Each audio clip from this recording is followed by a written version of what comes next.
The exile. The emergency lights cast long shadows across the bridge of the HSS Genesis as Admiral Leona Chen watched Earth diminish through the viewport. Behind her, the command crew operated in somber silence, the only sounds the muted beeps of instrumentation and the occasional whispered command. Tears threatened at the corners of her eyes, but she refused to let them fall. Not here. Not now. Not when 20 million survivors depended on her strength. "Status report," she demanded, her voice steady despite the weight crushing her chest. Commander Takumi approached, his uniform still crisp despite the 3 days of continuous crisis operations. "All 14 arcs are clear of the gravity well, Admiral. Life support stable across the fleet. Cryostasis chambers report 98% operational capacity." Chen nodded, allowing herself one last look at the blue-green jewel that had been humanity's cradle. The massive energy weapon platforms in orbit around Earth glinted in the sunlight, their barrels still glowing faintly after the devastating barrage. The hegemony's ultimatum had been simple: surrender Earth's resources or face extinction. Humanity had chosen a third option: escape. "Set course for the dispersion point," she ordered. "Initiate the scattering protocol." Takumi's eyes widened slightly. "This early? We haven't reached the secondary rally point. We can't risk it. The hegemony will be tracking us. Our only hope is to separate now." She turned to address the entire bridge crew. "This is not defeat. This is survival. Each arc will follow its designated evacuation route. Maintain communication blackout until you've established your colonies. Remember the Phoenix Directive. We will rebuild, we will recover, and one day we will return." As the Genesis altered course, leading the fleet toward the coordinates where they would separate, Shen retreated to her private quarters. Only there, with the door sealed, did she allow herself to weep for everything they had lost. 75 years later, Captain Ilara Wee ducked beneath a low-hanging pipe in the cramped corridor of New Horizon Colony's central hub. The settlement, hidden within an asteroid field on the edges of the Ta-Ceti system, had never been meant to be permanent. Yet here they were, 3 generations later, still living in the shadows. "Status on the Artemis?" she asked as she entered the colony's command center, a repurposed cargo hold filled with salvaged equipment. Chief Engineer Davi Santos looked up from his console, his dark features illuminated by the blue glow of his screens. Gray streaked his once black hair, evidence of the stress that came with maintaining life support systems far beyond their intended operational lifespan. "We've integrated the stealth tech from the Proxima salvage. If it works as expected, we'll be completely invisible to hegemony scanners." We nodded. The Artemis was humanity's most advanced vessel, though that wasn't saying much.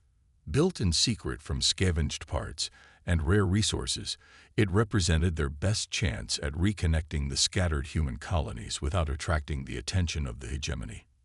"And the crew?" she asked. "Ready as they'll ever be. Though Martinez is still skeptical about the mission. Says we're risking everything on a ghost signal." Wei's jaw tightened. "It's not a ghost signal. I've analyzed it myself. Someone is using an old Earth emergency frequency originating from the Epsilon Eridani system, which could be a trap," cautioned Governor Alexa Novak as she entered the command center.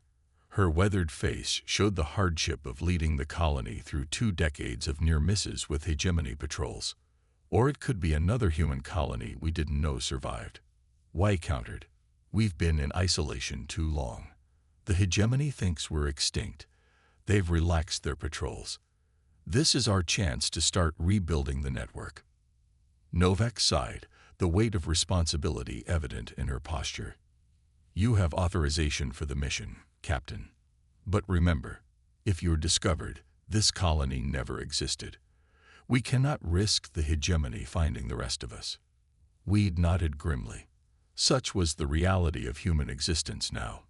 Always hiding, always running, existing in the cracks between the territories of greater powers. The Artemis slipped through the void like a ghost, its advanced drive system leaving no conventional energy signature. Captain Wei sat in the command chair, surrounded by her hand-picked crew of 12. The best New Horizon could offer. Exiting slipped space in 3, 2, 1. Announced Navigator Imani Okik, her fingers dancing across the controls. The view screen flashed as they emerged in the outer reaches of the Epsilon Eridani system. Immediately, the ship's sensors began passive scans of the area. Any sign of hegemony presence? Wei asked. Negative, replied Security Officer Jin Park from the tactical station. System appears clear of military vessels. I am detecting numerous mining operations in the asteroid belt. And wait. He adjusted his instruments. There's a small station on the 4th planet. Definitely not hegemony design. We leaned forward.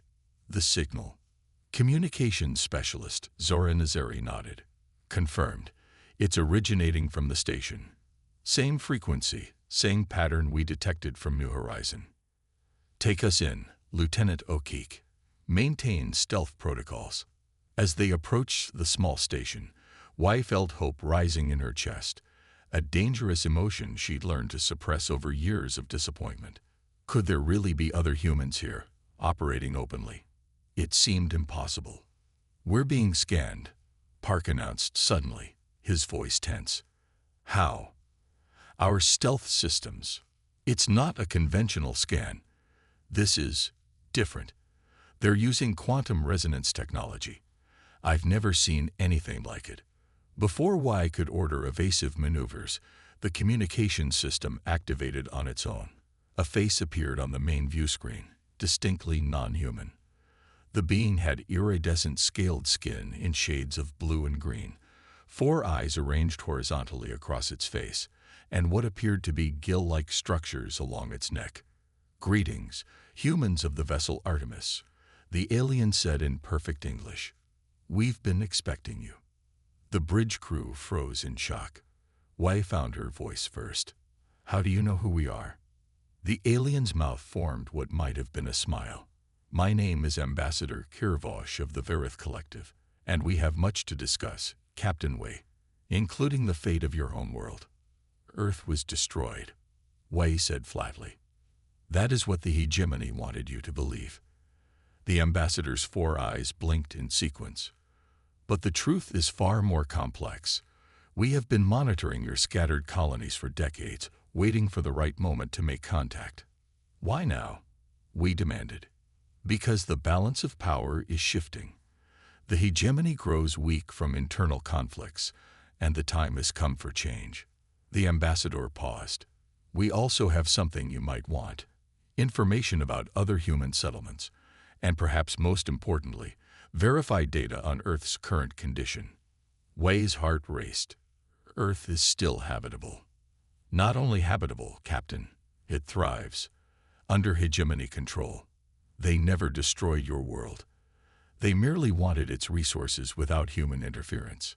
The bombardment you witnessed was precisely targeted to destroy your defense systems and major population centers while preserving the biosphere. The revelation hit Wei like a physical blow. All these years hiding, believing their homeworld lost. I'm sending coordinates for a secure docking procedure, the ambassador continued. I understand your caution, but rest assured, if we wanted to harm you, we could have done so already. As the transmission ended, Wei looked around at her stunned crew. It could still be a trap, Park reminded her. Of course it could, Wei agreed.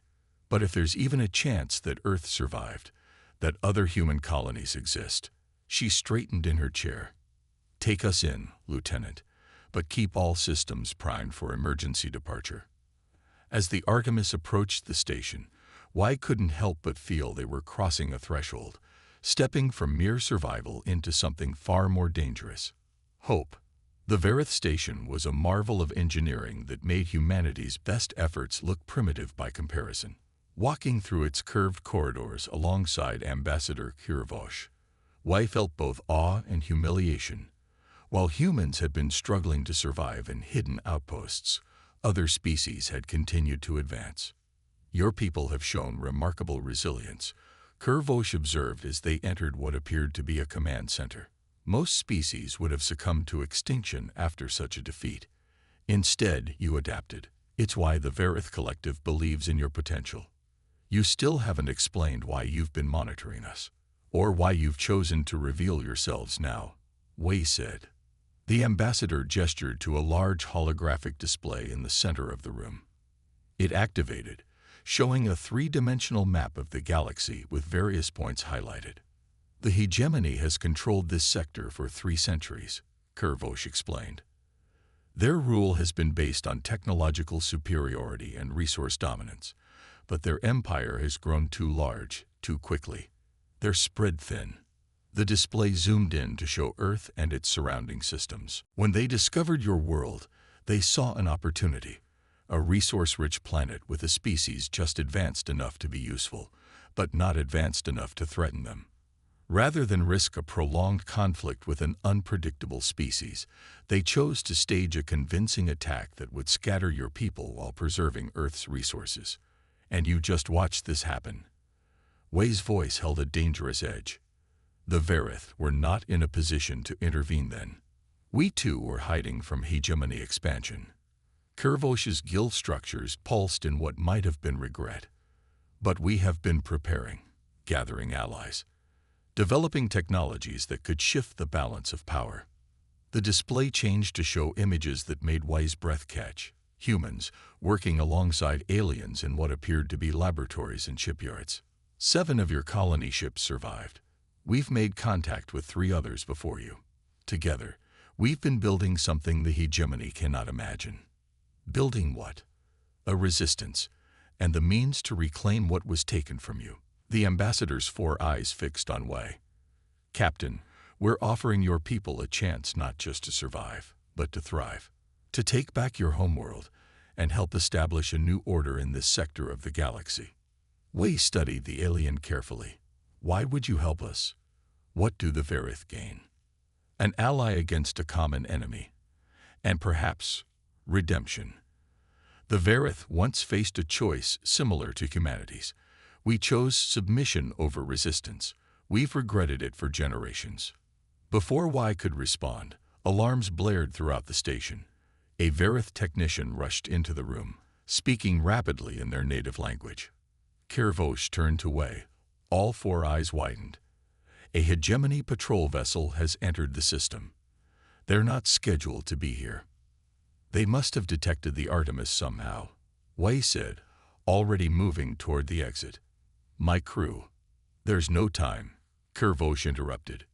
If they find your ship, they'll know humans still exist.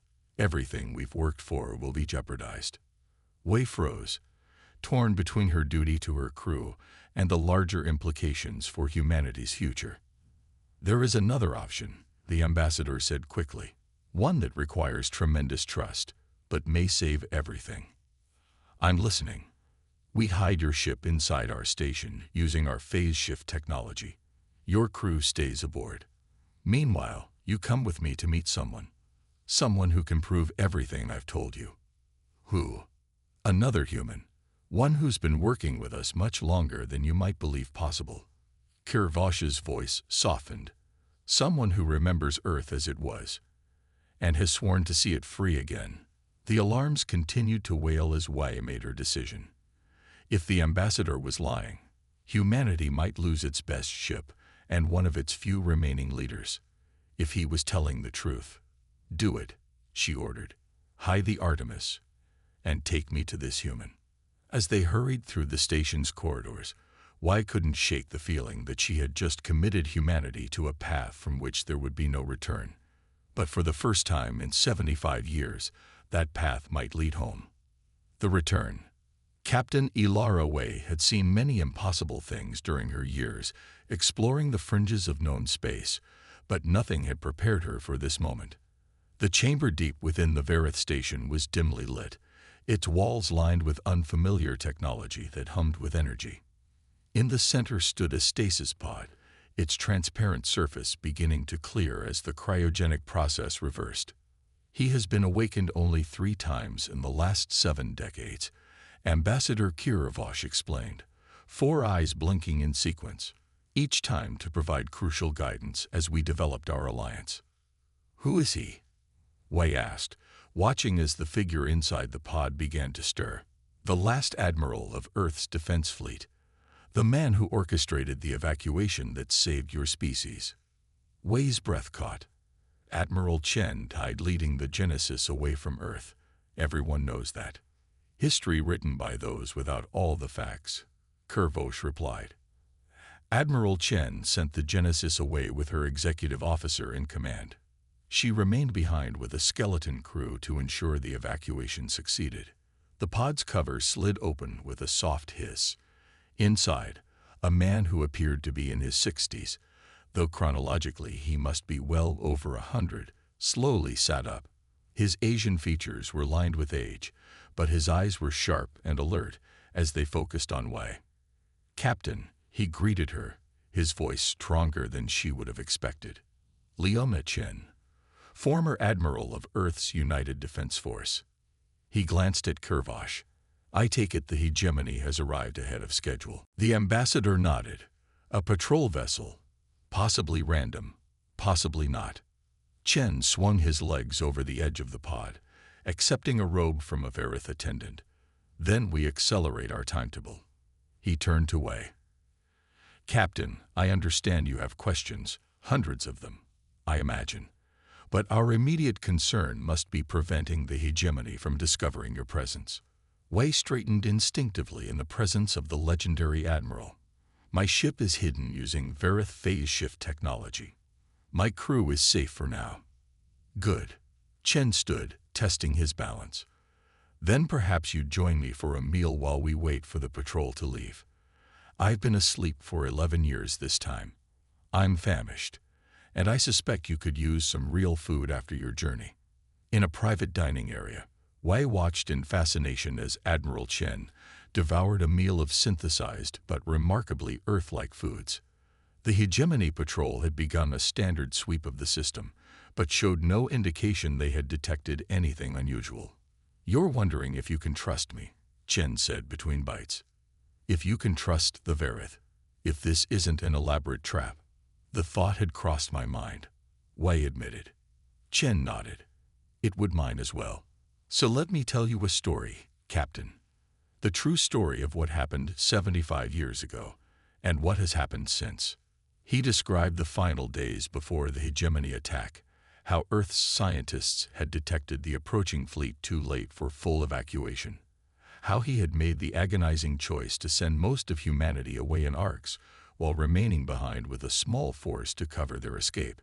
"What we didn't expect was the Verith," Chen continued. "They had been watching Earth for decades, assessing humanity's potential. When the hegemony attacked, they saw an opportunity. They rescued my command vessel after it was critically damaged and brought me into their confidence." "Why didn't they stop the hegemony attack?" Wei asked. "They couldn't. The Verith Collective is powerful, but not strong enough for direct confrontation. Their strategy has always been subtler." Chen's eyes met hers. "Together, we developed a long-term plan. While humanity scattered and hid, rebuilding in the shadows, the Verith would help us advance technologically and forge alliances with other species chafing under hegemony rule. For 75 years. Great changes require patience, Captain. The hegemony has ruled this sector for centuries. Dismantling their power could not happen overnight." Chen set down his utensils. "But now, the time has come. The final pieces are in place." We leaned forward. "What final pieces?" "3 technologies that combined will change everything." Chen's expression grew intense. "First, the phase shift drive that's currently hiding your ship, a technology that allows matter to exist slightly out of phase with normal spacetime, rendering it undetectable to conventional sensors. Second, a quantum communication network that can instantly connect all human colonies without risk of interception. And third," he paused, "a planetary shield system capable of repelling even the hegemony's most powerful weapons." Wei's mind raced with the implications. "You're not just talking about defending ourselves. You're talking about taking back Earth." I'm talking about much more than that, Captain. I'm talking about freedom for every species under hegemony control. Chen's voice dropped. But yes, it begins with Earth. Our home. Our birthright. Before Y could respond, Ambassador Kiravosh entered the chamber hurriedly. The patrol ship has altered course, the Verith announced. They're heading directly for the station. The hegemony cruiser dwarfed the Verith station, its sleek black hull bristling with weapon ports as it took up position less than a kilometer away. On the station's command deck, Wei stood with Chen and Kiravosh, watching as a communication request flashed on the main screen. We have no choice but to answer, Kiravosh said grimly. Refusing would only confirm any suspicions. The screen activated to reveal a hegemony officer, a tall, reptilian humanoid with pale gray skin and vertical pupils and yellow eyes. Like all hegemony officials, Commander Galactic wore the distinctive black uniform, with silver insignia denoting rank and house affiliation. Verith Station. The commander began without preamble. Our sensors detected an anomalous energy reading in this sector.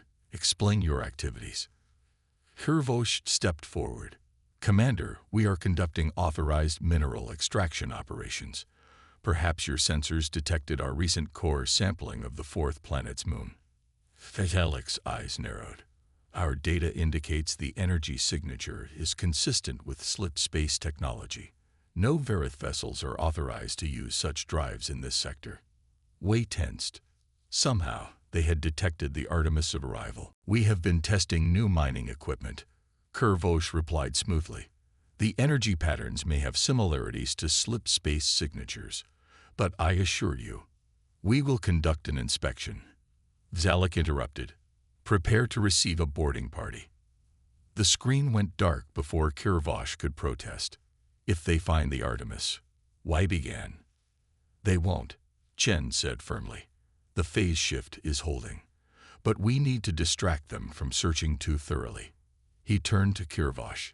Implement Protocol Omega. Now. The ambassador hesitated. Admiral, that protocol was intended for the coordinated offensive, not as a diversion. Plans change. We adapt. Isn't that what you admire about humans? Chen's expression was resolute. Signal the Mira outpost. It's time.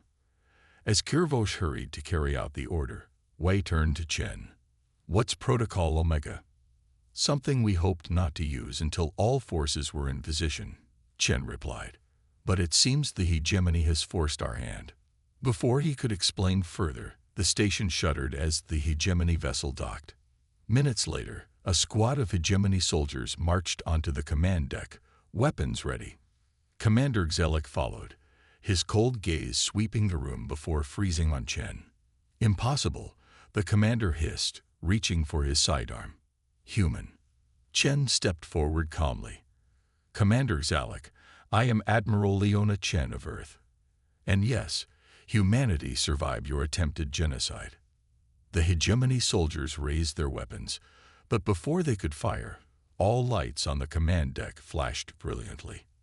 When they dimmed, Wei was shocked to see the hegemony forces frozen in place, caught in some kind of stasis field. Time displacement barrier, Chen explained, moving past the immobilized soldiers. It will hold them for approximately 20 minutes. We need to move quickly. Alarms began blaring throughout the station as Chen led Wei back toward the hangar where the Artemis was hidden. What's happening? We demanded. Protocol Omega, Chen replied as they hurried through the corridors. A coordinated strike against hegemony communication relays throughout the sector. Without their faster-than-light communications, each hegemony outpost and vessel will be isolated. By the time they realize what's happening, it will be too late. They reached the hangar where the Artemis sat, now visible as the phase shift field was deactivated. Wei's crew had already assembled, looks of concern on their faces. Admiral Chen, Wei said, making quick introductions. He's going to explain our new mission. Chen addressed the crew directly. Your ship is about to become the tip of the spear in humanity's return from exile. 3 other human vessels are converging on Earth as we speak, along with a fleet of Verith and allied ships. For the first time since our defeat, we move as one force. Our mission? Asked Security Officer Park skeptically. To activate the planetary shield network we've spent decades secretly building on Earth, Chen replied. Once operational, it will protect the planet from hegemony retaliation while we liberate our homeworld. Wei saw the mix of hope and disbelief on her crew's faces, the same emotions warring within her. The Artemis has been upgraded with Verith phase shift technology, Chen continued. You'll be able to approach Earth undetected. A resistance cell on the surface is standing by to assist you. There's a resistance on Earth? Navigator O'Keefe asked. Humans, and others who have suffered under hegemony rule, Chen confirmed. They've been waiting a long time for this day. Wei turned to her crew. Prepare for immediate departure. We've trained for impossible missions before. This one just happens to matter more than all the others combined. As her crew rushed to their stations, Wei faced Chen one last time. Admiral, if this fails. It won't, Chen said with quiet certainty. Humanity has spent 75 years becoming something the hegemony cannot comprehend. We are no longer the people they defeated. We are something new, forged in exile, tempered by hardship, united in purpose. He clasped her shoulder. They thought us defeated, Captain Wei. It's time to show them how wrong they were. The approach to Earth was surreal.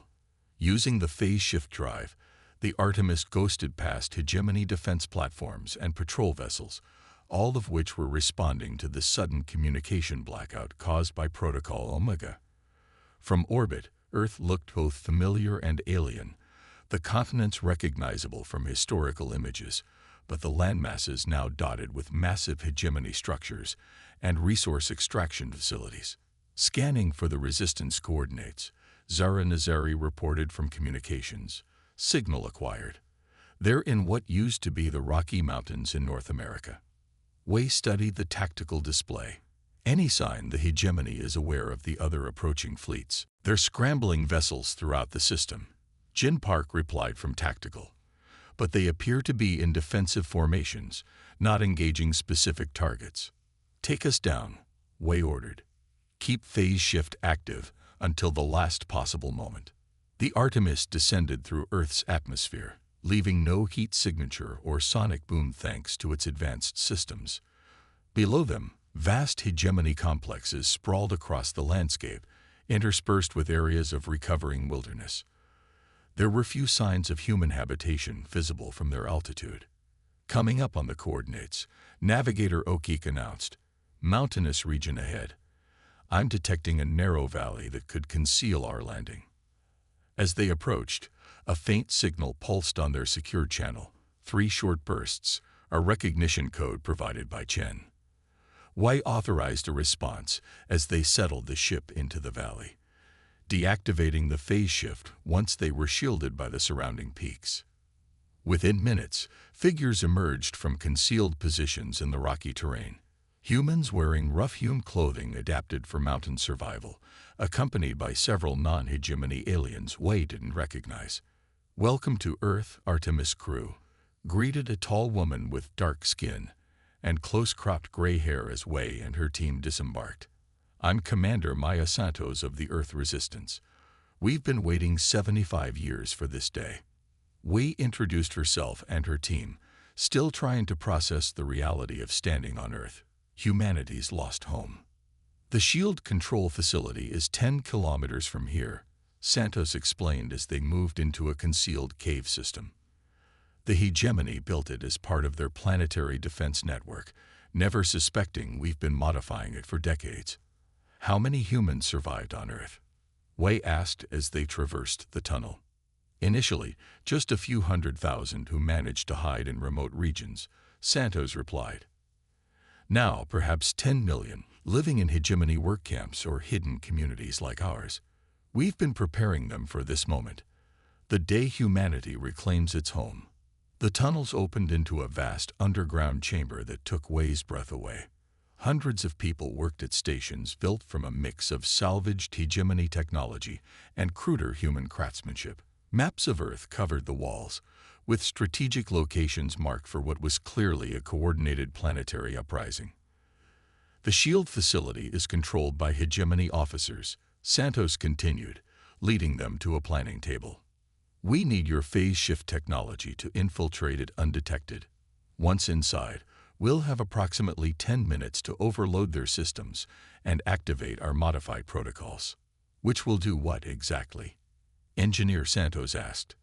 Convert their planetary defense shield into something they never imagined. Maya replied with a grim smile.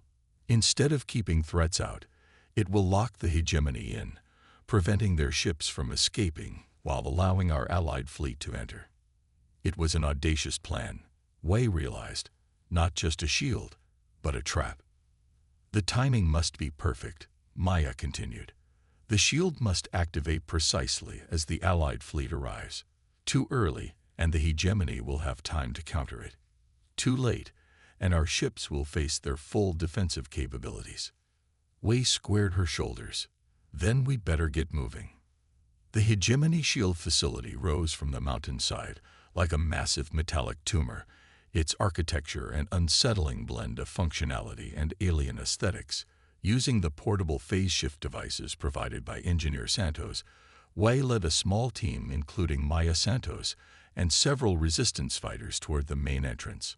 Remember, Wei cautioned, the phase shift makes us invisible to their sensors in sight, but physical contact will still reveal our presence. They slipped past hegemony guards with practiced precision, entering the facility through a service access point identified by resistance intelligence. Inside, the corridors hummed with energy as they made their way toward the central control room. 2 minutes until the Allied fleet arrives in Earth orbit, Maya whispered, checking a concealed communicator. We need to reach the core. They encountered a patrol of hegemony soldiers and pressed themselves against the wall, holding their breath as the aliens passed within centimeters. Once clear, they continued deeper into the facility until they reached a massive door marked with hegemony warning symbols. The shield control core, Maya confirmed. Now comes the hard part. The resistance tech specialist moved forward, attaching a device to the security panel. It took precious seconds to bypass, but finally, the door slid open to reveal a cavernous chamber. At its center stood a crystalline structure pulsing with energy, the heart of Earth's planetary defense system. Defense grid operators, Maya warned, pointing to several hegemony technicians working at control stations arranged around the crystal core. We nodded to Jin Park, who raised a non-lethal stun weapon developed by the Verith. 6 quick shots left the hegemony personnel unconscious before they could raise an alarm. 60 seconds, Maya announced as her team rushed to the control panels. The resistance technicians worked with remarkable efficiency, bypassing security protocols and inserting new command sequences into the hegemony systems. Wei watched the main display as it showed the approaching Allied fleet, dozens of ships dropping out of slip space just beyond Mars orbit. Hegemony forces are responding, Park reported from a security monitor. They're moving to intercept. 30 seconds, Maya called. Shield modifications at 80%. The facility's alarms suddenly blared to life. They've detected the system changes, the resistance tech shouted. Remote override attempting to lock us out. Keep going, Wei ordered, moving to help secure the entrance as the sound of running footsteps echoed from the corridor. 15 seconds. The door burst open as hegemony soldiers poured into the chamber. Park and Wei opened fire, creating a defensive perimeter while the technicians completed their work. Now, Maya shouted, slamming her hand down on the activation sequence. The crystal core flared blindingly, energy cascading outward in waves that seemed to bend the very fabric of reality around them. On the monitors, a shimmering field expanded from Earth's surface, racing outward to encompass the planet's orbital space. Wei watched in awe as the shield engulfed the hegemony defense fleet, not destroying them, but freezing them in place as the specialized field disrupted their propulsion and weapon systems. Beyond the shield, the Allied fleet advanced unopposed. It worked. Maya breathed, watching as Verith vessels and ships bearing the insignia of free human colonies moved into position around Earth. The hegemony fleet is neutralized. The shield had another unexpected effect. Throughout the facility, hegemony systems began to shut down as the modified field selectively disrupted their technology, while leaving human and allied systems untouched. Now comes Phase 2, Maya said, activating a general broadcast frequency. Attention, all resistance cells. Operation Homecoming is active. I repeat, Operation Homecoming is active. Across the planet, hidden resistance groups emerged from concealment, armed with weapons and technology provided through the Verith network over decades of preparation. The hegemony occupation forces, cut off from orbital support and with their advanced systems disabled by the modified shield, found themselves facing a coordinated uprising unlike anything they had prepared for. 1 week later, Captain Ilara Way stood on a hillside overlooking what had once been Washington, D.C. The hegemony structures that had dominated the skyline were now being repurposed, their alien architecture already being modified with human ingenuity. In orbit, the combined human-alien fleet maintained vigilance as negotiations with the isolated hegemony leadership proceeded. Admiral Chen approached, looking rejuvenated despite the exhausting days of coordinating the planet's liberation. "Quite a view, isn't it?" We nodded. "I never thought I'd see Earth, let alone a free Earth." "Not just free," Chen corrected. "Transformed. What we've built here isn't just the restoration of what was lost, Captain. It's the foundation of something entirely new." He gestured toward the horizon, where ships from a dozen allied species were landing with supplies and support personnel. Humanity survived its darkest hour by adapting, by forming unexpected alliances, by becoming more than we were. Now we stand as equals among species that once saw us as primitives, or worse, as extinct. "What happens now?" Wei asked. "The hegemony still controls vast territories. They'll regroup, retaliate." "Perhaps," Chen acknowledged. "But their myth of invincibility is shattered. Already, uprisings have begun on 3 of their core worlds. The Alliance,